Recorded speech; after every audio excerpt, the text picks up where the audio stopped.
we were taking the same route that we've taken many times.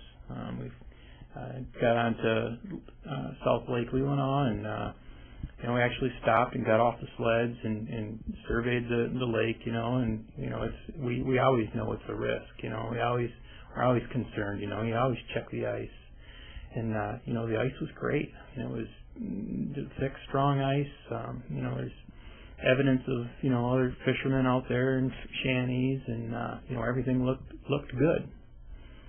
And it was good for 10 miles. We rode the lake up towards Lake Leelanau for 10 miles or more. And then things changed. The ice changed. The lake, the demographics of the lake change when it gets up there closer to the Narrows, and there's springs and current, and probably shallow water is the ice melts first at the shallowest point, and that wasn't taken into account for our path, and we almost paid dearly. Yeah, definitely. And I understand you were in front, Bruce was behind you, correct? Yep. Luckily, thank God. Yeah, we had all that fresh snow that night. We had 10 inches of beautiful fresh powder. It's just perfect for snowmobiling. And the snowmobiler that follows has to stay back quite a ways because there's quite a dust cloud. It's a snow dust cloud behind the first snowmobile that obstructs the view if you're too close. So Bruce had to stay quite a ways back, which was great because he had the ability to observe and to analyze what was going on with me, and then he could make evasive action to turn and head for shore and put his machine to full throttle, and he was able to just skip over the broken ice that I wasn't so fortunate. Right. Now, I know in an article through the Sheriff's Department, I believe, they were saying that he powered through the water to get upshore. So, did he kind of fall through the ice too a little bit? It was ice, but it was extremely weak ice. As soon as the snowmobile would, travel across that ice, looking back behind the snowmobile, it's a water path. Ice in front of you, water path behind you, and it took the speed to hydroplane across this broken ice to keep moving. I didn't have that ability because I was already sinking by the time I knew I was in trouble. Mm-hmm. But fortunately, Bruce is able to. He's an experienced snowmobiler, and just a very intelligent man. If there was anybody that I could have had with me that night, I'm glad Bruce was. It's just a very, very intelligent man, and I have a lot to thank, him for why I'm still here. Absolutely. So, was there any indication, did you kind of feel the ice changing a little bit as you were going along, or was it kind of just like a sudden fall? Within seconds.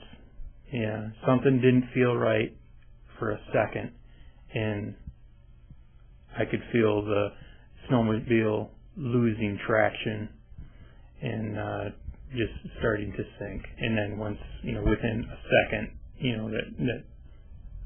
was over. It just submerged, and it happened fast. It seemed like slow motion, but I can still picture it.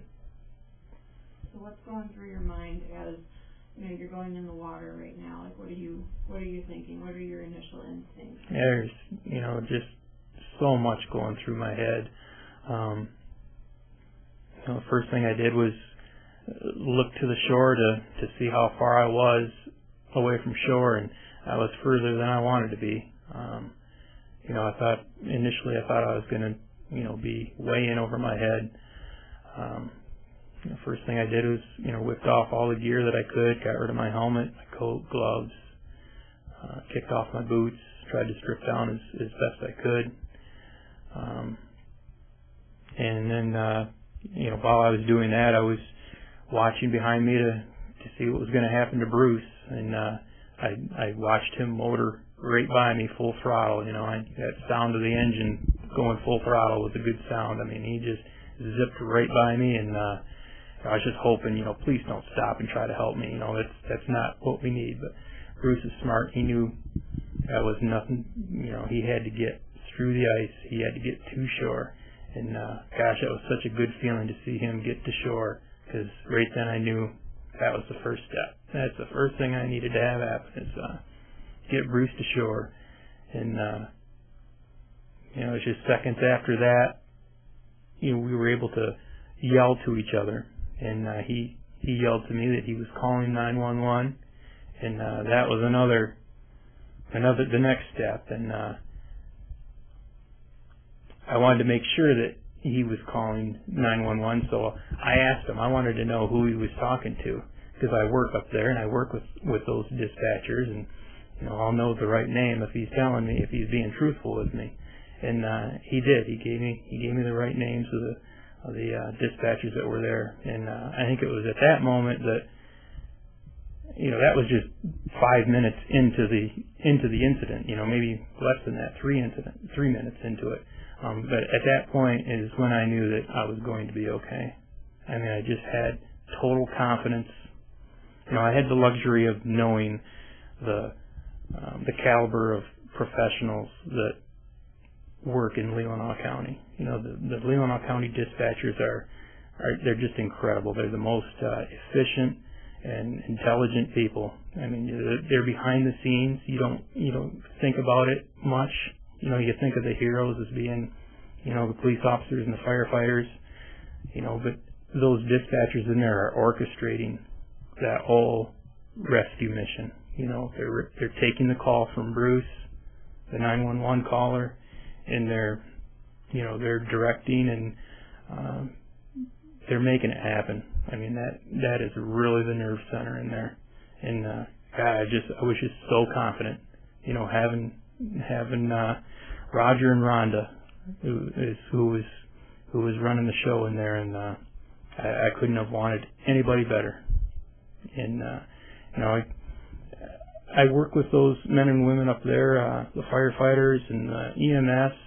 We're always at the same crash scenes or fires or rollover accidents, whatever, all types of things. And you get to, I don't know if it's take it for granted, that they're just always going to be there for you, or they're always going to be there to help me. But to watch, to have them work when I'm the one in need, and know that they are just so professional and that they're so well trained, and they weren't going to leave me out there. That's what I credit to how I survived, is just, I was psychologically confident, and I knew for sure that I was going to be okay, because help was on the way, and I just had total confidence in them. At that point, I tried to get up on the ice, and actually I could get half my body up on the ice, my elbows, but as soon as I would try to get my waist up on the ice or a knee or something, it would just bust and break through. And I did that for 10 minutes or so, and actually made some distance. I got closer to shore, but it took a toll on me, and I wasn't able to physically do that any longer. So I thought, I gotta do the right thing and give those first responders and the rescuers, I gotta give them, the chance to come out and get me. And I need to be conscious and alive when they come out here. So I just concentrated on breathing and stayed calm. And once again, there's my buddy Bruce telling me, never stopped talking to me, and kept telling me, Mike, you're okay. Got help coming, Mike. We made it, buddy. You're all right. And just those confident words are so important, to somebody that's in an emergency. Screaming and yelling and crying doesn't help. You got to be calm and collective, and think things through and look at your options and make decisions. And that's what Bruce did. And gosh, it was as terrible of a situation as it was. I was in the best place I could be. I mean, had Leelanau Fire and Rescue to the west of me and Sutton's Bay just down the road to the right. Between those two, and with Leelanau Sheriff's Department responding and the dispatchers, I couldn't have been in a better place. Now, I have to ask though, and you would know more because you're the one in the freezing cold water, but this 25 minutes at least, I believe. Is that how much time you were in the water, you'd say? Yeah. More than 25 minutes? Dispatch told me that from the time that they received Bruce's call to the time that the fire department reached me, it was 25 minutes. So the roads were terrible that night. The roads were terrible, but no, I thought that was a pretty quick response. I mean, from when I went in, we don't know exactly where we are. I mean, we know we're on South Lake Leelanau, just south of the Narrows, but to be able to tell a rescuer where we're at, we had to go find, somebody, that homeowner, to tell us what's our address here. We don't have any idea. And that's the other question I want to ask you. As a trooper, you would know probably. I mean, the fact that they were home and that boy was able to give them an exact location where you guys were, what do you think the outcome would have been? Well, if they had not been able. It sure helped expedite things. I mean, if Bruce had to run to the road and look at the mailbox, he would have done that. That would have been, a couple minutes added on to the time, but I think Bruce did things as efficiently as he could, and time was definitely of the essence, and there wasn't much to spare. That's for sure. I mean, I was really starting to feel the effects of my body reacting to the cold. Not that I really felt the coldness. I didn't feel cold sensation. It was more of just losing mobility and function. How deep was the water? It was just up to my collarbone. Once Bruce was yelling to me from shore, and I was holding on to the ice and still had my boots on and kind of floating up behind me. I decided to find out how deep I'm in, actually, and boy, that was a really big relief to find that I was able to. It was muck, frozen muck that I'm stepping on, but it was enough to help conserve my energy, so I didn't have to actually swim the entire time. Explain that to me a little bit, because you kind of flipped past it like it was just such an easy thing to stay calm and to try to not move a whole lot. But what were you doing to? I mean, I know a lot of this. Does this go back to training as a police officer? Yeah, definitely. And it applies to all aspects of responding to emergencies. Whether it's a car crash or it doesn't matter what the scene is. You got to be calm and evaluate what it is that you have. If you panic, you might miss something that could have been very helpful or made a difference. I wish there was some things that I would have had in my pockets with me. A screwdriver or some sort of spike. That would have been a huge help to stab at the ice. But the snowmobile was, gone. Couldn't access my tools in the snowmobile, and nothing in the pockets. But that first 10-15 minutes, I was pretty active trying to get up on the ice, and that really helped pass the time. And once I realized that it just wasn't going to work, that's when I just concentrated on breathing and making sure that I was, keeping my head up. Definitely didn't want to choke any water or anything, so. But I could definitely feel that I was losing mobility, my arms and legs. They tell us, that in extreme conditions like that, the human body will protect the vital organs, and all your blood will protect your heart and your lungs, and kind of abandon your legs and arms, and that's what happened. I wasn't able to kick my legs anymore, and wasn't able to grasp or reach for things. And I guess the scariest part is when my vision started to go. Once again, that's a fine motor skill, your eyes, and I couldn't focus on things. I couldn't see. I could see objects. I could see the lights. I could see the lights flashing. I could see the big orange body walking out to the ice. Couldn't see his face or couldn't see what he had or anything, but he's dressed in orange, and I could definitely see that. But it was exactly how they trained us that it would happen. In recruit school, we were exposed to cold water. We sat in an ice tank. I think it was only for 12 minutes, and the purpose of that was to show us, how your breathing changes and how your heart rhythm, works to keep your blood going to your organs, and you'll lose the ability to speak and to see, and you didn't in 12 minutes. We didn't lose that, but that was one of the tests. We'd actually do like sobriety tests when we were in the tank. They'd have us say our ABCs or count, and it would just affect your thought process and your ability to pronounce numbers and stuff like that. And that's true. It's exactly what happened. And I wouldn't want to see what 35 minutes would have been like, because it was quickly going downhill. What were those last minutes like for you then? I mean,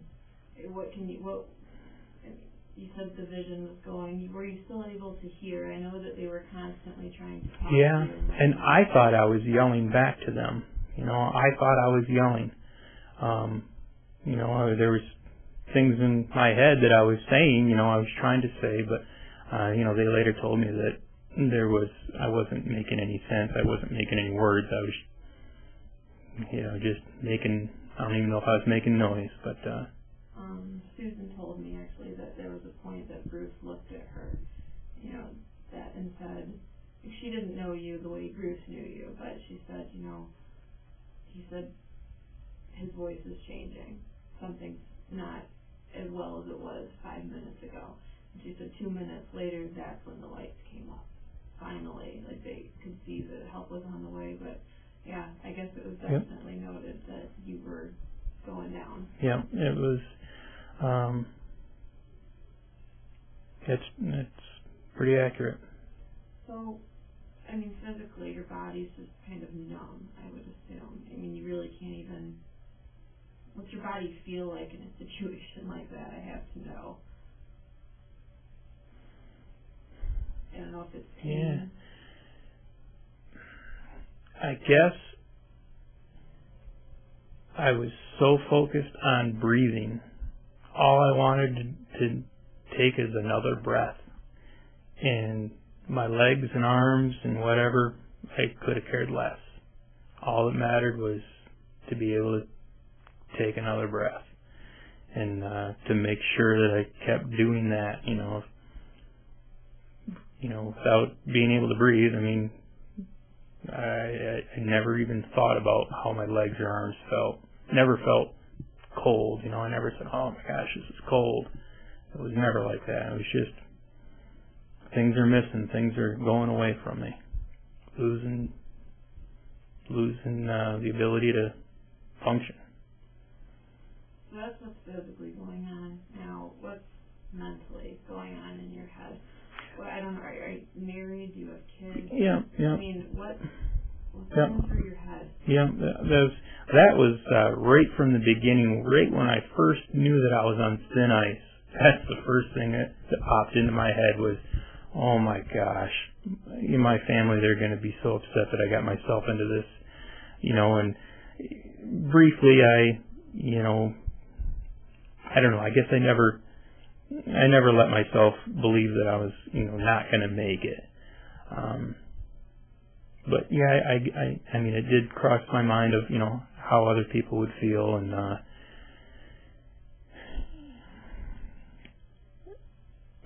but like I said, once that ball got in motion, once I knew that it was in Leelanau County rescuers' hands to come get me, mentally I was positive. I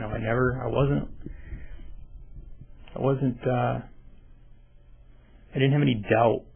I knew that they were going to come out and get me. All I had to do is do my part and keep my head above and just keep breathing and stay conscious. I wasn't injured. I knew that right away. That was a great thing. Didn't have no broken bones. I wasn't bleeding. Wasn't in pain. Those are all good things. Absolutely. So, here you are today. It's Friday. You're already back to work. When did you go back to work? Yesterday. Okay. Yeah. They pulled you offshore. I'm sure at that point you knew. Was it at that point you were 100% that everything was going to be okay, or? Yeah, that was a really good feeling. I guess the moment that Kyle Dunklow was able to hand me the rope, that was a good feeling.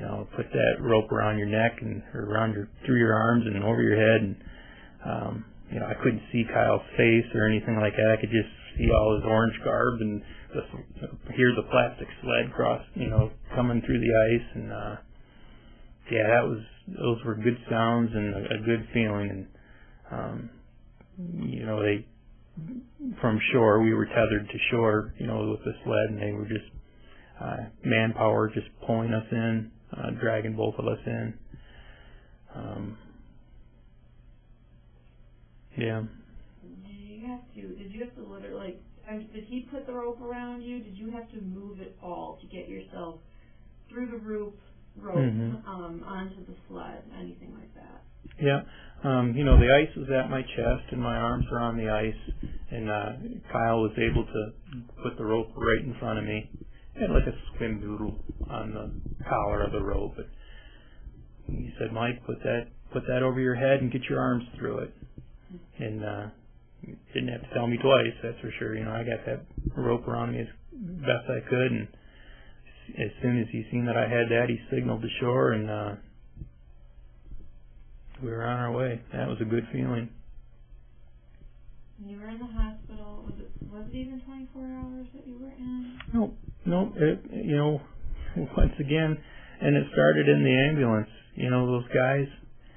Those guys in the ambulance, I tell you what, they were on the ball. They got my frozen clothes off me immediately, started cracking hot packs. You shake them up, and they get hot, and just stuffing them all around my body and my organs, and talking to me, and positive, and telling me that my heart sounds good. I was unable to communicate with them, but I was hearing what they were telling me, and they knew that. And gosh, I just can't say enough the level of professionalism and the level of expertise that these folks have up north. It's just incredible. The Suttons Bay Fire Department, Leland Fire Department, Leelanau County Sheriff's Department, and especially the Leelanau County 911. They're just top class. They're just A number one. Incredible. Sounds like it. Yeah. So what now? What are you kind of taking, what's your thoughts these days? What are you taking away from all of this?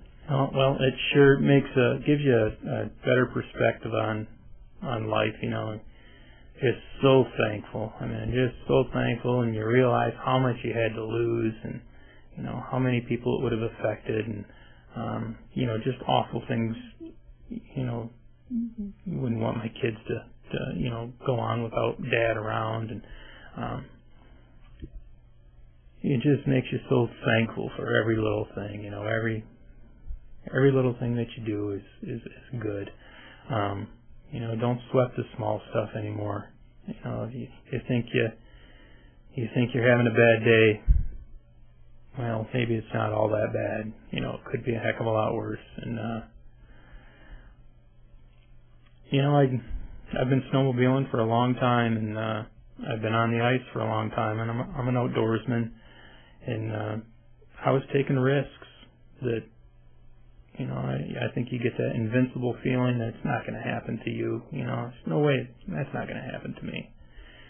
But it can and it will, and I'm just so lucky that, you know, I was able to get through it and live to tell about it. But I'm not going to take risks like I did. You know, I'm not going to say that, you know, it's not safe to do, because I thought it was safe, and many portions of the lake, you know, for a good portion of the lake, it was safe. And but the bottom line is it's a risk. I mean, I chose to take a risk that I didn't need to, and that'll be the difference. I'm not going to do that anymore. Anything that our viewers that are going to be watching us can take away from this experience? Maybe helpful advice from you to them. Yeah. What to do, snowmobile safety in general, and then maybe, you know, I think, as you probably well know, this isn't exactly an uncommon situation that happens. Right. And most of the time, no one loves to tell about it or to give this advice on what to do. Right. I live near Long Lake, and Long Lake has been known to you know, take victims in recent years, and you know, so that's familiar to me. Let's see, what was your question again? I'm sorry. Just about you know, like I said, people don't really live to be able to give snowmobilers advice as to be safe, and then if the situation does occur where they do fall through the ice, what's the best thing to keep in mind? You know, you got to realize and you got to remember that you're taking a risk, and you got to evaluate, you know, is the risk that I'm taking worth the consequences that I'm going to face if things go wrong. You know, sometimes it might be speed, going too fast for conditions, or going up a hill that you can't see the other side. You know, you're taking a risk. If you're on a lake or on the ice, there's always a risk. You don't know if there could be a hole in the ice for any reason. You don't know it's going to be there. And if it happens, the consequences are just severe. I wouldn't wish anybody to go through that. So, I mean, that's weigh the risks. You know, you can do everything. You can be as cautious as you think you can be, and, you know, check the ice and double check the ice and triple check the ice. Just don't forget that no matter what, you're still taking a risk, and there might be consequences on the other side. And other than the ice issues, you know, in any emergency, those folks that live in Leelanau County up there, they should be darn proud of the men and women that act as first responders up there. You know, they're behind the scenes. There's so many people behind the scenes that, you know, that it starts with, and you'd just be so proud. And I work up there every day. That's where I work, and the things that I told you that they did, you know, it seems heroic, you know, what they did for me, and it is. But they do it every day. That's what they do. You know, Kyle, you know, how many people do you know that would come out on the thin ice, freeze in the cold water, you know, and risk their life, you know? And that's exactly what Kyle did. And any one of those men or women that responded would have done that. And, you know, just even after the incident, you know, the Sheriff Borkovich and, you know, all the staff and, you know, everybody's just so supportive. And it's, I guess it's one of the perks of living and working in a smaller community. You know, we're just so close-knit, and everybody's, you know, we're all taking care of each other. We're all brothers and sisters, and it was nice. Well, what about for those people if they were to fall through the ice? at any time. Doesn't even have to be snowmobiling. I know you said your training definitely helped you a lot and keep yourself alive. Never go out alone. Had Bruce not been with me, I wouldn't have had the connection for help. So you don't ever go out alone. That's the first biggest mistake. If you do go through the ice, or you do find yourself in any emergency, give yourself the best chance you have, and stay calm and assess the situation. Don't panic. Think about the things that you can do, and you have time.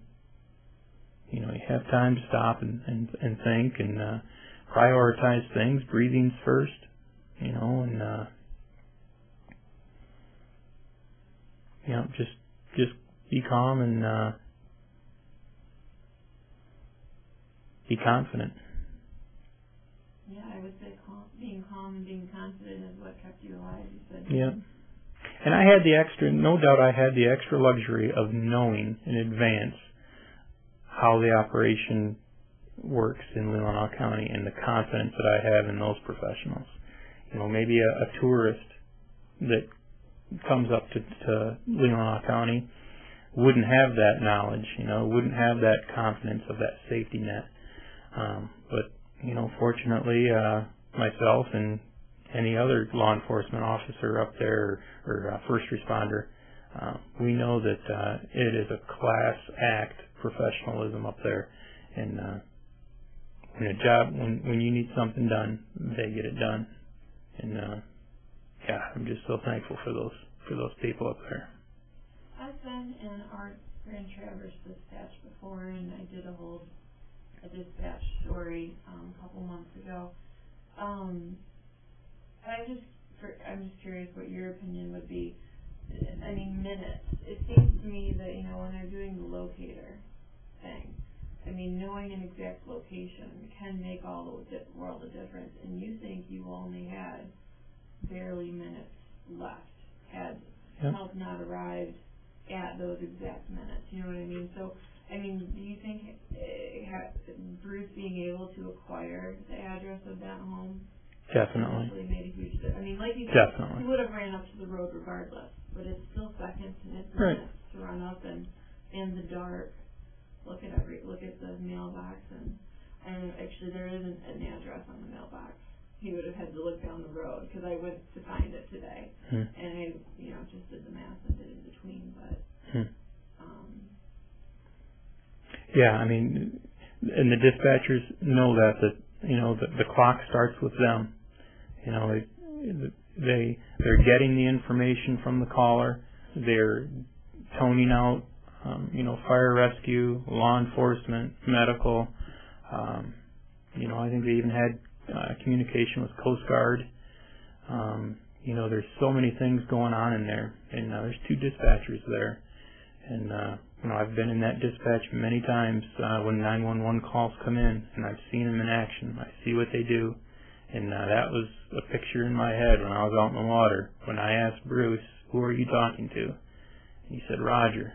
I knew that Roger and Rhonda were in that dispatch center. I knew exactly. I could see them sitting there in their chairs, doing exactly what they were doing, and it's a great feeling. And the residents of Leelanau County, they should be very proud of their rescue workers. All right. I want to see if there's anything. I think we covered point A all the way to Z. I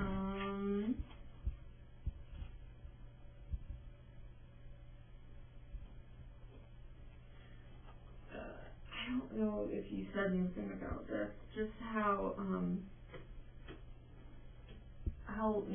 long those minutes it felt like to you emotionally being out there in the water. If time just seemed to creep away from you, or what was that time like? Initially, the first 15 minutes, I was doing a lot. Time was going by pretty fast because I was active and doing a lot. Once I came to the realization that I wasn't going to be able to get up on the ice and that I needed to conserve my energy, it wasn't so much minutes as it was breaths. Just know that I got a clear airway and I'm breathing good. Just keep doing this. I'm good. I stay conscious. It was just moment to moment. It wasn't really minute to minute. Bruce, kept yelling to me, "They're coming, Mike. They're coming. I hear them. I hear the sirens." Did you ever hear the sirens? No, I think Bruce might have been fibbing to me the first few times. Okay, yeah, right. It did. Open, Yep. That was, the positive angle. He was just telling me, "They're here, Mike. They're coming. Just another minute, Mike. Hang on." And apparently I wasn't responding to him, so he was probably getting, quite upset. And early on, right when he got to shore, he started to come out onto the ice. And as soon as I got my helmet off and I was able to yell at him, I told him, "Do not come out here." And I could see him, walking out. He was probably coming out 20 yards, trying to figure out, if he could do it. And I kept telling him, "No, don't do it." And he's a smart man. He knew that he wasn't going to be any good to me in the water. So he knew to, stay off the ice and be a rescuer instead of a victim.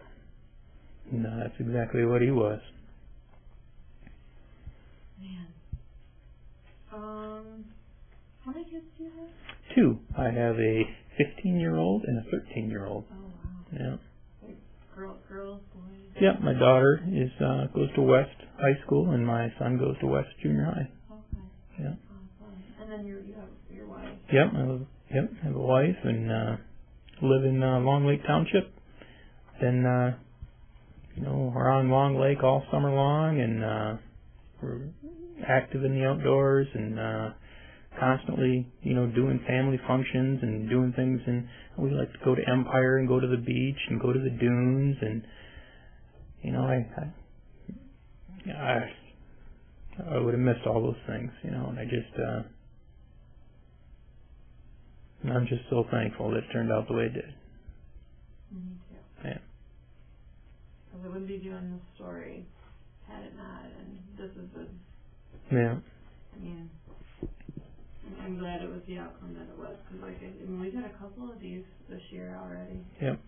Fatal, unfortunately, but Yeah, I can't imagine what that would be like to be in your shoes, to have to interview the wife or the child, or...